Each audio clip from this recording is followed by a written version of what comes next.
دعا دینا سیکھیں، آگے بڑھ کر سہارا دینا سیکھیں، دوسروں کے غم کو محسوس کرنا سیکھیں، اپنی اس میں کو ختم کرنا سیکھیں۔ زندگی چند لمحوں کا کھیل ہے، اس میں مسکرانا، دوسروں کے چہرے پر مسکراہٹ لانا سیکھیں، دوسروں کے ساتھ شفقت کرنا سیکھیں، فقط اللہ کی رضا کے لیے۔ جس دن آپ کو یہ پتہ چل جائے کہ بعض کاموں کا آپ کی مرضی سے نہ ہونا آپ کے لیے کتنا بہتر ہے، اس دن آپ کی بے سکونی ختم ہو جائے گی انشاءاللہ۔ اگر تمہیں ایک دوسرے کے اعمال کا پتہ چل جائے تو تم ایک دوسرے کو دفن بھی نہ کرو۔ اللہ نے تمہارے عیب چھپا رکھے ہیں، اس پر شکر ادا کرو۔ انسان کو کبھی بھی اپنے مخلص پازیٹیو ہمدرد ہونے پر افسوس نہیں کرنا چاہیے۔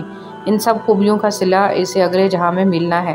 ان اوصاف پر خود پر فخر بھی نہیں کرنا چاہیے، بلکہ الحمدللہ کہنا چاہیے کہ ہم بہترین خوبیوں کے مالک ہیں۔ کوئی آزمائش خالی ہاتھ نہیں جاتی، کبھی یہ صلہ دے جاتی ہے اور کبھی ٹل جاتی ہے، کبھی اللہ کے ہاں مقبولیت دے جاتی ہے اور کبھی دعا کرنے کا سلیقہ دے جاتی ہے۔ اللہ سبحانہ و تعالیٰ جو آزمائشیں بندے پہ ڈالتا ہے، ان میں سے کوئی ایک بھی انسان کو خسارے میں نہیں ڈالتی۔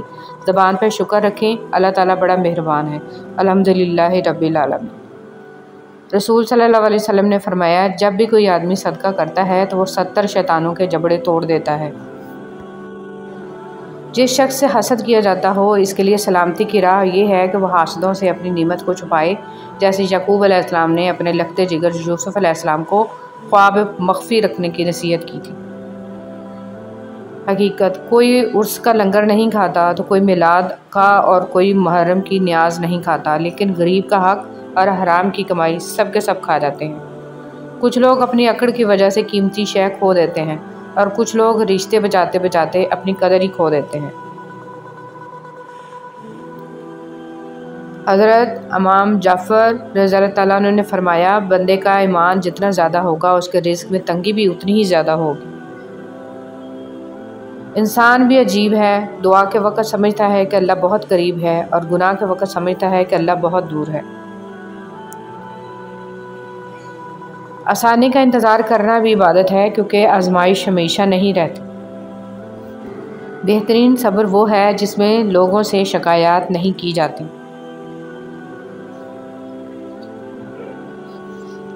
جو کوئی اہل جنت کا لباس پہننے کا ارادہ رکھتا ہے، اسے چاہیے کہ وہ دنیا میں حرام لباس سے دور رہے۔ زندگی میں آپ کا حقیقی مقام وہی ہے جس کا اظہار لوگ آپ کی غیر موجودگی میں کرتے ہیں۔ زندگی کی مثال ہم لوڈو کے دانے سے بھی سمجھ سکتے ہیں۔ امید ہمیشہ 6 کی ہوتی ہے، لیکن ایک بھی آئے تو چلنا ہی پڑتا ہے۔ ہاتھ چھوڑ دینے والے کی اپنی اذیت ہے اور ہاتھ چھڑا لینے کی اپنی کہانی ہے، لیکن اس عمل میں محبت یتیم ہو جاتی ہے۔ حضور صلی اللہ علیہ وسلم نے فرمایا، اللہ تعالیٰ رات کے وقت اپنا ہاتھ کشادہ کرتا ہے تاکہ دن کا گناہ گار توبہ کر لے، اور دن کو اپنا ہاتھ۔ رسول صلی اللہ علیہ وسلم نے فرمایا، جب تم میں سے کوئی شخص مانگنا چاہے تو اللہ کی حمد و ثنا سے ابتدا کرے، پھر نبی صلی اللہ علیہ وسلم پر درود پڑھے، پھر اس کے بعد مانگے، یہ کامیابی کے لیے زیادہ مناسب ہے۔ زندگی میں خوبصورتی صرف اللہ کے ذکر سے ہے۔ آپ جتنا اللہ کے ذکر کے قریب ہوں گے، زندگی اتنی حسین ہوگی۔ آپ جتنا اللہ کے قریب ہوں گے، دل اتنا مضبوط ہوگا۔ آپ جتنا اللہ کا ذکر کریں گے، دل اتنا خوبصورت اور وسیع ہوگا۔ بس اپنے رب کے قریب ہو جائیں اور ہر چیز اللہ پر چھوڑ دیں، آپ کی زندگی خود ہی سنور جائے گی۔ حسد کی آگ میں جلنے سے بہتر ہے کہ دعا کے ٹھنڈے پانی سے غسل کر لو۔ 3 آدمیوں کی دعا قبول نہیں ہوتی: جو حرام مال کھاتا ہو، جو بکثرت غیبت کرتا ہو، جو کہ مسلمانوں سے حسد رکھتا ہو۔ خاموش رہا کرو جتنا ہو سکے، اسی میں نجات ہے، کیونکہ سب سے زیادہ گناہ انسان سے زبان کرواتی ہے۔ حسد اور گھمنڈ جب آدمی کے اندر داخل ہوتے ہیں تو وہ عقل کو باہر کر دیتے ہیں۔ رسول اللہ صلی اللہ علیہ وسلم نے فرمایا، آدمی اپنے دوست کے دین پر ہوتا ہے، اس لیے تم میں سے ہر شخص کو یہ دیکھنا چاہیے کہ وہ کس سے دوستی کر رہا ہے۔ حسد سے بچو، کیونکہ آسمانوں میں سب سے پہلے اسی گناہ سے اللہ تعالیٰ کی نافرمانی ہوئی۔ انگلیاں اکثر وہی اٹھاتے ہیں جن کی اوقات نہیں ہوتی آنکھ ملانے کی۔ بچیوں کو دینی تعلیم لازمی دو، کیونکہ اگر ایک ماں دیندار ہوگی تو دین نسلوں تک جائے گا انشاءاللہ۔ ایک عورت کی عزت مٹھی میں بند اس خشک ریت کی طرح ہے کہ جسے وہ جب تک حیا اور شرم کی نمی سے نم نہ رکھے وہ ہاتھوں سے لمحوں میں کھسک جاتی ہے۔ خبردار حسد سے بچتے رہو، کیونکہ حسد نے ہی قابیل کو اپنے بھائی حابیل کے قتل پر ابھارا تھا۔ محمد صلی اللہ علیہ وسلم۔ مطمئن زندگی گزارنے کے لیے لازم ہے کہ اللہ نے آپ کو جو نعمتیں دی ہیں ان پر رب کا شکر ادا کیا جائے۔ اگر یہ بھی نہ ہوتی تو کیا کرتے؟ زندگی میں اتنی تو اچھائی سے رہو کہ جب کوئی آپ کو کہے کہ تمہیں تمہارے کاموں کا بدلہ ملے تو وہ تمہیں دعا لگے، بد دعا نہیں۔ انسان یہ سمجھ کر جھوٹ بولتا ہے کہ کبھی پکڑا نہیں جائے گا، اور یہ یقین رکھ کر دھوکہ دیتا ہے کہ اگلا بیوقوف کبھی اس کی عیاری اور مکاری کو جان نہیں پائے گا۔ مگر خدا کا قانون بڑا مختلف ہے۔ انسان کو وہاں آ کر ٹھوکر لگتی ہے جہاں اسے پار پہنچ جانے کا سب سے زیادہ یقین ہوتا ہے۔ ایک رات میں اپنے کمرے میں سو رہا تھا کہ آہٹ سے میری آنکھ کھل گئی۔ سامنے موت کا فرشتہ کھڑا تھا۔ میں نے گھبرا کے پوچھا کہ یہاں کیسے؟ ملک الموت نے کہا تیری ماں کو لینے آیا ہوں۔ میں ایک دم گھبرا گیا، دل دبدبایا، آنکھ نم ہو گئی۔ میں نے کہا ایک سودا کرتے ہیں، مجھے لے جا، میری ماں کی زندگی بخش دو۔ اس پر ملک الموت مسکرایا اور کہا کہ لینے تو تجھے ہی آیا تھا، پر تجھ سے پہلے تیری ماں نے سودا کر لیا ہے۔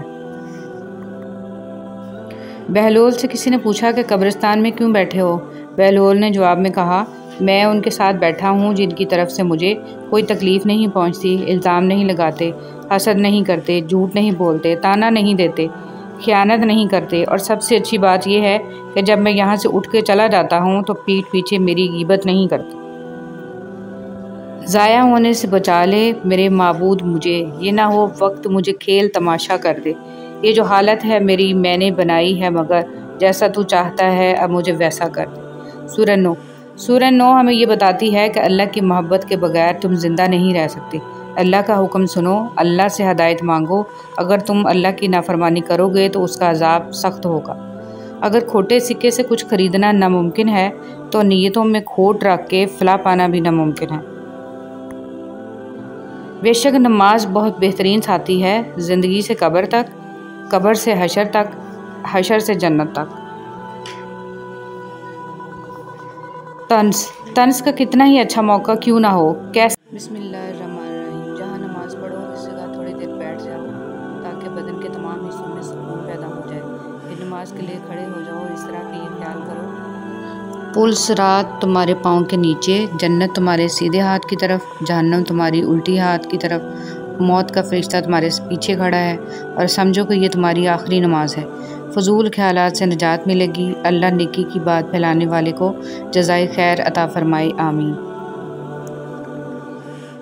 رسول صلی اللہ علیہ وسلم نے ارشاد فرمایا اپنے شر سے دوسروں کو محفوظ رکھے، یہ بھی ایک قسم کا صدقہ ہے۔ حضرت علی رضی اللہ تعالیٰ عنہ نے فرمایا وہ جگہ چھوڑ دو جہاں تمہاری دو چیزوں کی قدر نہ ہو، تمہارے احساس کی، تمہارے الفاظ کی، پھر چاہے وہ کسی کا گھر ہو یا کسی کا دل۔ تہجد کی طاقت۔ جب رات کے آخری پہر اللہ تمہیں خود چنتا ہے تہجد پڑھنے کے لیے تو پھر سوچو وہ تمہیں خالی ہاتھ کیسے لوٹائے گا۔ اس لیے جب بھی رات کے آخری پہر آنکھ کھلے تو اسے بے وجہ مت سمجھ لینا، اس کا مطلب ہے اللہ تم سے تہجد میں ملاقات کرنا چاہتا ہے۔ رسول صلی اللہ علیہ وسلم نے ارشاد فرمایا سب سے افضل صدقہ روٹھے ہوئے لوگوں میں صلح کرا دینا ہے۔ سچائی کے راستے پر چلتے ہوئے اگر اکیلے رہ جاؤ تو مایوس مت ہونا، کیونکہ اکیلا سورج ہی اندھیرے کو روشنی میں بدل دیتا ہے۔ بیوی چاہے جتنا بھی کام کر لے، یہ کہہ کر اس کی دل شکنی کر دی جاتی ہے کہ یہ تو عورت کے فرائض میں شامل ہے۔ یہ ایک غلط سوچ ہے۔ اگر ایک عورت گھر کا خیال نہ رکھے، آپ کو کھانا نہ پکا کر دے، آپ کے کپڑے نہ استری کرے تو کیا آپ کا گھر چل سکتا ہے؟ عورت ایک نعمت ہے، اس کی قدر کریں۔ کبھی کسی کے لیے خود کو مت بدلو، کیونکہ لوگوں کا بدل جانا تو قدرتی عمل ہے، لیکن اپنا آپ دوبارہ پانا بہت مشکل ہو جاتا ہے۔ تو جیسے ہو ویسے رہو۔ اگر ہم خیر میں مصروف نہ ہوں تو شر میں مصروف کرنے والی طاقتیں ہمیں تلاش کر لیتی ہیں۔ آپ کی زندگی میں جو بھی فیز چل رہا ہے، اس فیز تک آپ کو اللہ تعالیٰ لایا ہے۔ آپ خود نہیں آ گئے، اللہ تعالیٰ نے آپ پر مشکلیں بھی ڈالی اور آسانیاں بھی، تاکہ آپ شکر اور صبر دونوں سیکھیں۔